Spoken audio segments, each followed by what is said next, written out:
Bigla ka naman, anak eh. Joaquin? Angela! Ay! Dad! Gago ka! Sir, wala akong ginagawa. Gago ka! Patayin ka! Anong nangyari dito? May gulo ba?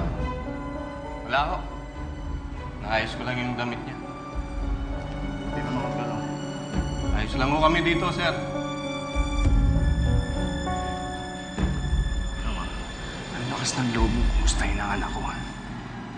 Hindi mo ba alam na ikaw ang may kagagawan kung bakit siya nandito ngayon? Ha? Ikaw eh, dahil sa'yo. Kaya nandito ang anak ko. Naghihirap na nga pagkatapos ko kumustahin mo pa.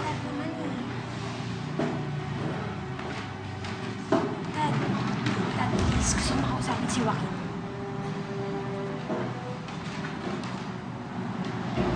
Ayos ka. Diyan na ako sa labas. Dad. Papahangin lang ako sandali. Mainit. Sir, labas lang ako sandali.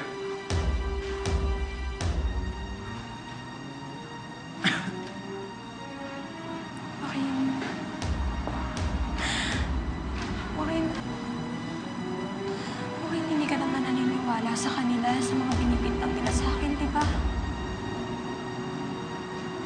Joaquin, tulungan mo ako. Tulungan mo akong makalaya dito, please. Gusto ko na po.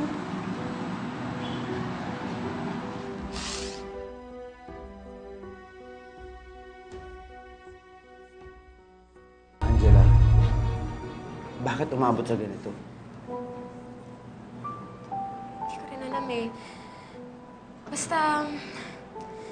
Basta may nanadya nito eh. May nanadya na makulong ako, mapagbintangan ako. Gusto niya mapaglayo tayong dalawa. Nagsimula to nung kasal natin, tapos ito. Anong sabi ng mga pulis? Ayaw nilang maniwala, Joaquin. Sino man ang gumawa nito, gusto niya tayo mapaglayo sa isa't isa. Joaquin, tulungan mo ko. Kailangan mo akong tulungan na makalaya dito. Mahuli kung sino man ang gumawa nito sa akin.